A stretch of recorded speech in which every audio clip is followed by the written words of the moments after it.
हर खबर पर होगी आपकी पकड़। डाउनलोड कीजिए एबीपी लाइव ऐप। घाटी में जवानों की जान आतंकियों ने ली, जिसका बदला देर सवेर सुरक्षा बल जरूर लेंगे। लेकिन अब बात उन लोगों की जो जानबूझकर जान को खतरे में डाल रहे हैं, वो भी सिर्फ शराब के लिए। आज से सरकार ने लॉकडाउन के नियमों में कुछ ढील दी थी। उस ढील के तहत शराब की दुकानों को भी खोलने का आदेश दिया गया था और 40 दिनों बाद जैसे ही दुकानें खुली, बाहर लोगों का हुजूम लग गया। ऐसे लोगों से जब हमने ये पूछा कि आखिर जान जरूरी है या शराब, तो जवाब में लोगों ने कैसे कैसे तर्क गढ़े, वो भी आपको जरूर सुनने चाहिए। लेकिन ये रिपोर्ट आपको हम दिखाएं उससे पहले 5 हेडलाइंस आपके लिए। लॉकडाउन 3 के पहले दिन शराब की दुकानों पर उमड़ी भीड़। देश भर में कई जगह सोशल डिस्टेंसिंग की धज्जियां उड़ी। भीड़ की वजह से दिल्ली के कुछ इलाकों में पुलिस ने शराब की दुकानों को बंद कर दिया। हल्का लाठीचार्ज भी हुआ। इंदौर में कोरोना को हराकर घर लौटे मरीज 98 वो आंकड़ा हुआ। एमपी का हॉटस्पॉट है इंदौर।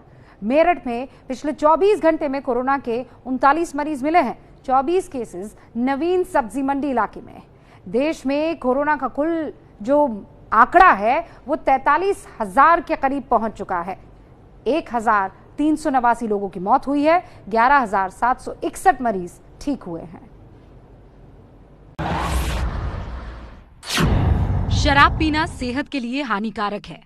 इससे जुड़ी खबर के दौरान हम शराब की बोतल और ब्रांड नहीं दिखाते हैं। आज भी हमारी कोशिश यही होगी।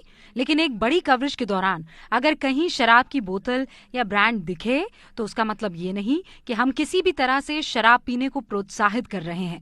शराब पीने से जान भी जा सकती है। जैसे भूखे हों और खाना अगर नहीं मिल रहा तो ना सही, लेकिन अगर मिल रहा तो फिर उसका सेवन करेंगे बस।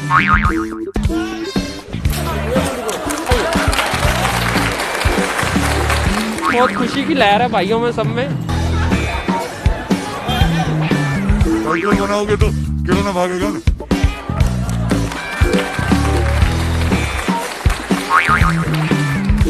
थोड़ा बहुत तो सेवन करना ही पड़ेगा ना। तर्क एक से बढ़कर एक और खुशी ऐसी कि छुपाए नहीं छुप रही। ऐसा लग रहा है जैसे खजाना हाथ लग गया हो। 25 मार्च से देश लॉकडाउन है, लेकिन आज शराब की दुकान खोलने की इजाजत मिली तो लोग टूट पड़े। उत्तर प्रदेश के बाराबंकी में घंटों लाइन लगाकर दुकान के बाहर खड़े लोगों का तर्क सुनिए। ये बताइए कि सुबह सुबह शराब की दुकान पर आने की क्या जरूरत? सर कोई जरूरत नहीं थी, बस पिताजी के लिए लेने आया था। पिताजी के लिए लेने आया। पिताजी जी। आप नहीं लेते? नहीं, हम नहीं लेते। हम नहीं। सरकार का फैसला ठीक है? बिल्कुल ठीक है, बिल्कुल ठीक है। ब्लैक में लेने से तो बढ़िया ही। सुबह सुबह इंतजार में आप 10 बजे पहुंच गए। बिल्कुल, चूंकि इस वस्तु का सेवन करते हैं तो इसलिए हमको आवश्यकता है। गवर्नमेंट का ये जो ये आदेश है ये सही है, क्योंकि मिल रही है तो इसलिए जैसे भूखे हों और खाना अगर नहीं मिल रहा तो ना सही, लेकिन अगर मिल रहा तो फिर उसका सेवन करेंगे बस। ये थोड़ा बहुत तो सेवन करना ही पड़ेगा ना। तड़प रहे थे? नहीं, तड़प नहीं रहे थे, पर लगभग 1.5 महीने हो गए। पर जब अब सुनने में आया जो है कल खुलेगी दुकान, तो हमने कहा थोड़ा एक आध क्वार्टर ले लिया जाए। भगवान के सामने सिर झुकाते लोगों को आपने देखा होगा। अब इन तस्वीरों को देखिए। आंध्र प्रदेश के इब्राहिमपट्टनम में ये शख्स जैसे ही शराब की दुकान पर पहुंचा, पहले उसने दरवाजे पर माथा टेका, फिर दरवाजे पर ही परिक्रमा की।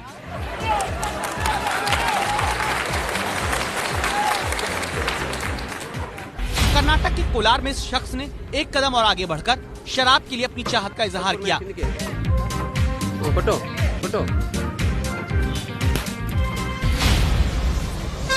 प्रयागराज से आई इन तस्वीरों के सामने दक्षिण भारत की तस्वीरें भी फीकी पड़ गईं।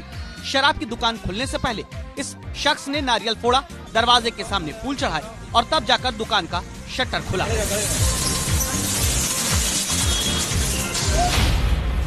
नोएडा के सेक्टर 18 में भी लोग सुबह से ही थैला ले लेकर शराब की दुकानों के बाहर खड़े दिखे और जब दुकान खुली तो लोगों ने तालियां बजाकर स्वागत किया।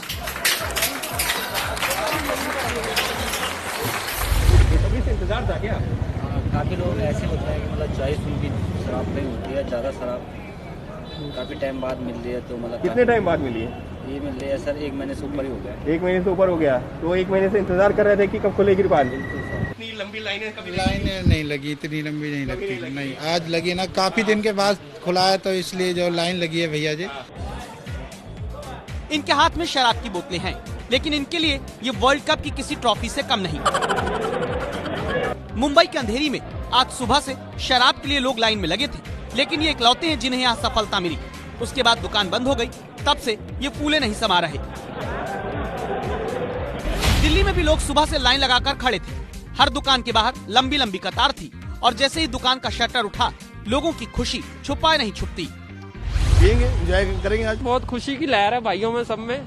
पूरे मोड़ तक पूरे मतलब लाइन इतनी है कि 400-500 आदमी लाइन में लगा हुआ है। रायपुर में शराब की दुकान खुलने में थोड़ी देर हुई तो लोग शिकायत करने लगे। इस बीच हमें एक ऐसे शख्स भी मिले जिनका तर्क सुनकर लोग हैरान हो गए। शराब तो अपनी जगह है, लेकिन स्वास्थ्य का भी बेहद ध्यान देना पड़ेगा। स्वास्थ्य का ख्याल रखना चाहिए। सैनिटाइजर किससे बंद है? अल्कोहल से बंद है ना। अब अल्कोहल को ही बंद करके बैठिए। अल्कोहल बनाओगे तो कोरोना भागेगा ना। अब तो वही बंद करके बैठिए। शराब की बोतल के लिए लोग कुछ भी करने को तैयार दिखे, चाहे उसके लिए उल जुलूल तर्क ही क्यों न गढ़ने पड़े। लेकिन आज तो पहला दिन था। दुकानों पर जिस तरह भीड़ दिखी, उसने कोरोना के फैलने के डर को और गहरा कर दिया है। 2 गज की दूरी बेहद जरूरी। राष्ट्र के नाम पीएम मोदी जब भी संबोधन देते हैं तो ये अपील हमेशा करते हैं। क्यों? क्योंकि उन्हें देश के लोगों की चिंता है, आपकी चिंता है। ये 2 गज कोरोना से आपको बचा सकता है और इसीलिए 2 गज का पाठ हर किसी को याद कराया जाता है। लेकिन कुछ लोगों ने ये ठान ली है कि वो नहीं मानेंगे। पिछली रिपोर्ट में आपने देखा शराब के लिए खड़ी भीड़ में कुछ लोगों के तर्क आपने सुने भी। अब उसी भीड़ ने कैसे लॉकडाउन के नियमों की धज्जियां उड़ा दी, वो देख लीजिए। सवाल है कि ऐसा क्यों हुआ? जवाब बहुत साफ है। केंद्र के आदेश के बाद शराब की दुकानों को खोलने की जल्दी राज्य सरकारों में दिखी, लेकिन सरकारों ने उसके लिए पूरे इंतजाम नहीं किए। और फिर हुआ क्या, ये आप देखिए।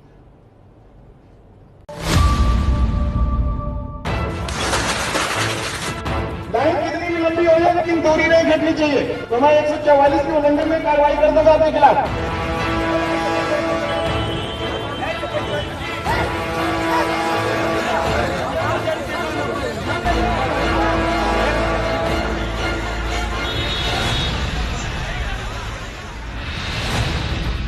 हिंदुस्तान ने नोटबंदी के वक्त लंबी लंबी कतारें देखी।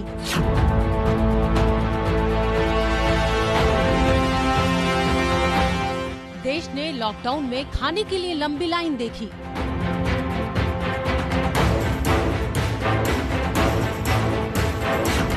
अब शराब लेने के लिए लोग घंटों कतार में खड़े दिखे।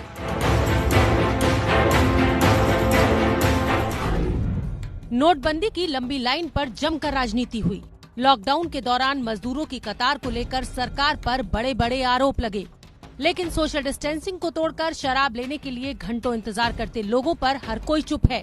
ये चुप्पी सारे राजनीतिक दलों की है, क्योंकि सरकार किसी राज्य की हो, शराब से पैसे आएंगे, भले ही उनकी लापरवाही से देश में कोरोना फैल जाए और इंसान की जान चली जाए। ये चुप्पी खतरनाक है और अपना फायदा देख चुप रहने वाले उससे भी ज्यादा खतरनाक। एक तरफ तो लॉकडाउन कहा जा रहा है कि लॉकडाउन चल रहा है और एक तरफ क्या हो रहा है, पब्लिक को मारने। केजरीवाल तक अगर हमारी गरीब लोगों की अगर बात पहुंचती तो जरूर पहुंचाते। मेरे घर के सामने शराब की दुकान है, सब बगैर मास्क के खड़े हुए हैं मैक्सिमम लोग। मैं तो खुद देख रहा हूँ कि बहुत ज्यादा इसमें संक्रमित होने की जरूरत हो जाएगी। लाइन कितनी भी लंबी हो जाए लेकिन दूरी नहीं घटनी चाहिए, तो मैं 144 के उल्लंघन में कार्रवाई कर दूंगा आपके खिलाफ। तीसरे चरण के लॉकडाउन के पहले दिन जब शराब की दुकानें खुली तो सोशल डिस्टेंसिंग की धज्जियां उड़ गईं। कई जगह पुलिस को लाठीचार्ज करना पड़ा। देश के अधिकांश हिस्सों से ऐसी तस्वीरें आईं जहां शराब के लिए लोग सोशल डिस्टेंसिंग भूल गए और सिस्टम फेल हो गया।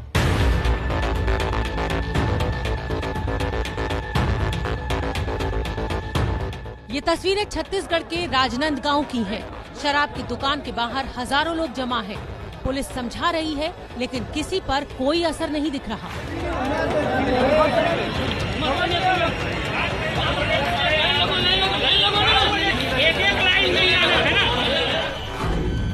आंध्र प्रदेश के चित्तूर, श्रीकाकुलम और कृष्णा जिले में भी शराब के लिए भीड़ बेकाबू दिखी।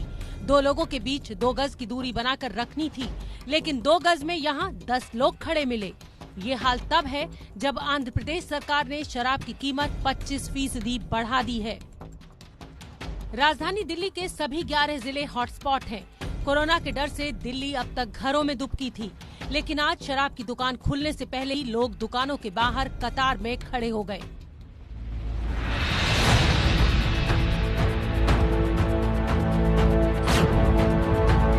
हजारों की संख्या में जो लोग हैं वो शराब के ठेके खुलने की सूचना मिलने पर पहुंच गए हैं।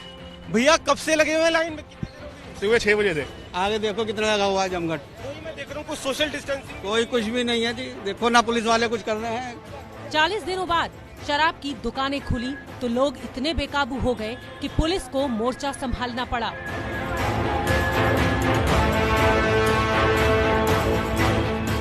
दिल्ली के रोहिणी में भीड़ ने सोशल डिस्टेंसिंग की धज्जियां उड़ाई तो पुलिस को हल्का लाठीचार्ज करना पड़ा। हालात को देखते हुए पूर्वी दिल्ली की शराब दुकानों को बंद कर दिया गया।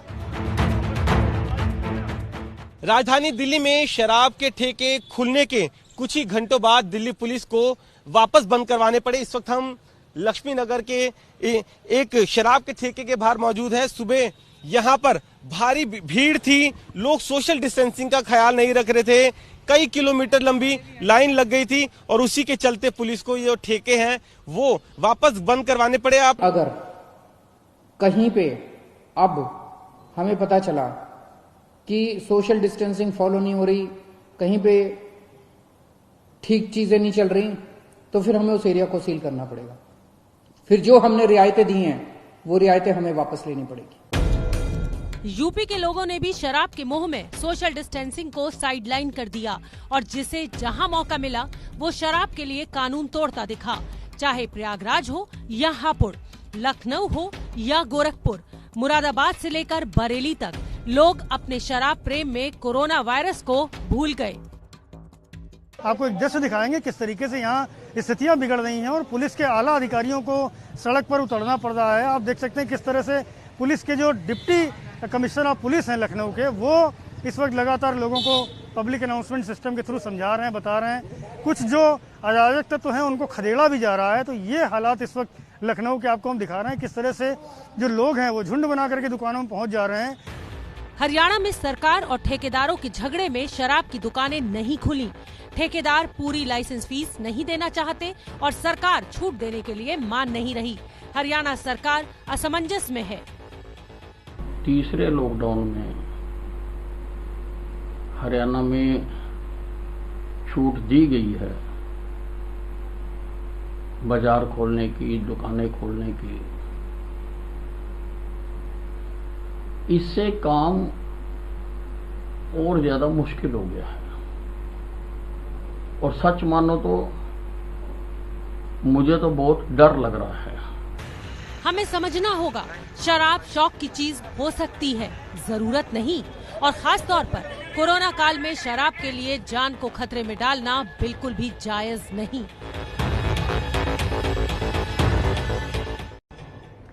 शराब खरीदने के लिए आज जो उत्साह लोगों में दिखा, क्या वही बेचैनी शराब की दुकानें खोलने के लिए भी थी? आखिर क्यों राज्य सरकारों ने बगैर किसी तैयारी के लॉकडाउन में मिली इस छूट को फौरन प्रभाव से लागू कर दिया? क्या उन्हें नहीं पता था कि शराब की दुकानें खुलेंगी तो लोग ऐसे ही टूट पड़ेंगे? आज जो तस्वीर दिखी उसे देखकर सवाल उठता है कि इस बारे में किसी सरकार ने सोचा या नहीं, या सोचकर भी नजरअंदाज कर दिया क्योंकि उन्हें लोगों की सेहत से ज्यादा चिंता अपनी कमाई की थी। आखिर क्यों शराब बेचना सरकार की जरूरत है, आपको इस रिपोर्ट में देखना चाहिए। शराब पीना स्वास्थ्य के लिए हानिकारक है।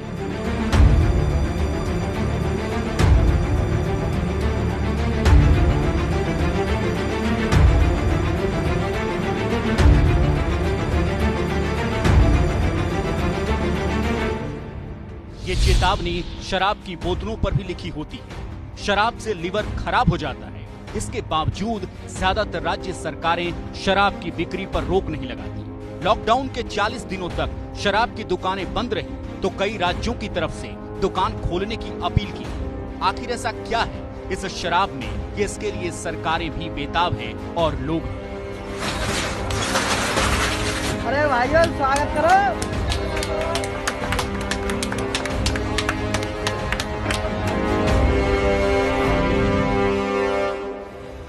आज सुबह से देश के तमाम शहरों में लोगों की ऐसी लंबी लाइन देखने को मिली। इससे पहले 2016 में नोटबंदी के दौरान ऐसी लाइन देखी गई थी।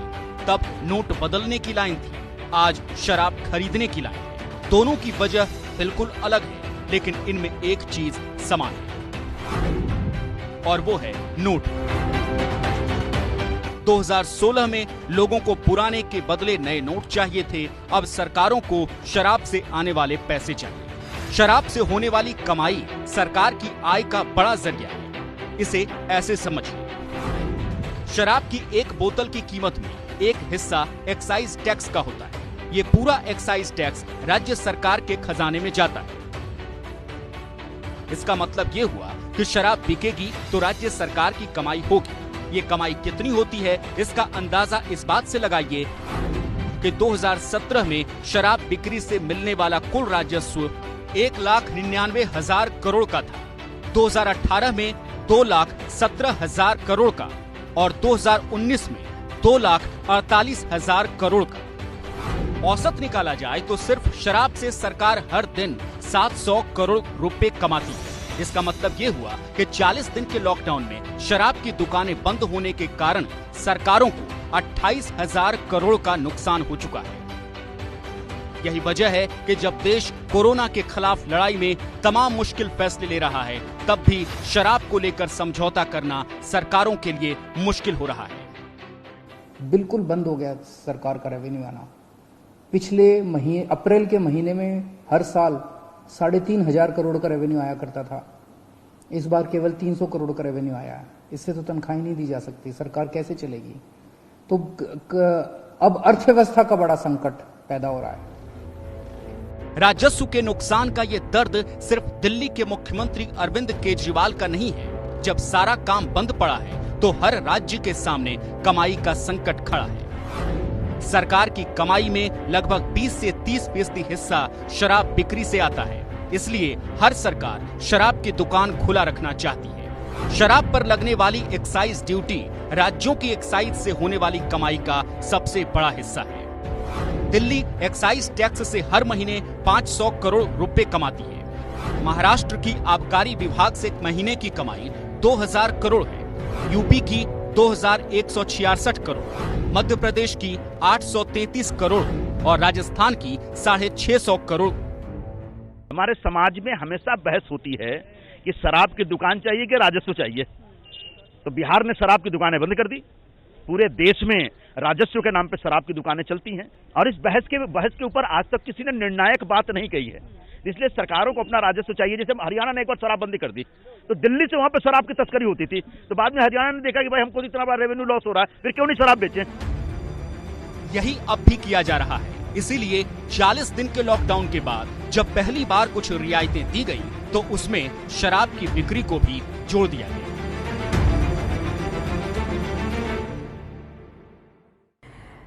और जब शुक्रवार को गृह मंत्रालय ने शराब की दुकानें खोलने का आदेश जारी किया तो उसमें ये साफ साफ लिखा था कि दुकानों के बाहर 2 गज की दूरी जरूरी होगी। 5 लोगों से ज्यादा दुकान के बाहर जमा नहीं हो पाएंगे। लेकिन दुकानें खोलते ही आपने देखा क्या हुआ। शायद राज्य सरकारों ने तैयारी नहीं की, जल्दबाजी में बगैर तैयारी के ही दुकानें खोल दी गई और इसका नतीजा क्या हुआ? सोशल डिस्टेंसिंग की धज्जियां उड़ गई। मास्टर स्ट्रोक, जल्दबाजी में बेची गई शराब, नतीजे हो सकते हैं खराब।